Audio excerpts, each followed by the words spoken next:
আজকের ভিডিওতে আপনাদের সামনে আমি ঝর্ণা সম্পর্কে 3টি প্রশ্নের উত্তর তুলে ধরব। আশা করি আমার ভিডিওটি সবাই প্রথম থেকে শেষ পর্যন্ত দেখবেন। প্রথম প্রশ্ন, ঝর্ণা কি? উত্তর, জলপ্রপাত বা ঝর্ণা হল এমন একটি প্রাকৃতিক অবকাঠামো যেখানে নদী বা নদীর শাখার জল খুব দ্রুতগতিতে পড়ে, অথবা পাহাড় বা উচ্চতর এলাকার উচ্চতর প্রান্ত থেকে জল নিম্নস্থানে পতিত হয়।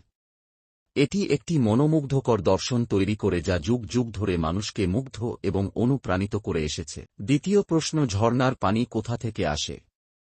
উত্তর, ঝর্ণার পানি মূলত অবকাশপ্রাপ্ত জলধারার ফলে উৎপন্ন হয়।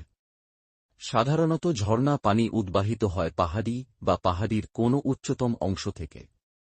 পাহাড়ির শীর্ষ থেকে পানি নিয়মিতভাবে নদী বা ঝর্ণার মাধ্যমে প্রবাহিত হয়। যখন নদীর পানি বৃষ্টির পরিমাণ বা উচ্চতা বেড়ে যায় বা পাহাড়ির শীর্ষ অংশ পানিমূলক এলাকা অনেকটা অনুভব করছে, তখন ঝর্ণা বা ঝর্ণাগত প্রকৃতি উপজাত হয়। তৃতীয় প্রশ্ন, ঝর্ণা ও জলপ্রপাতের মাঝে পার্থক্য কি?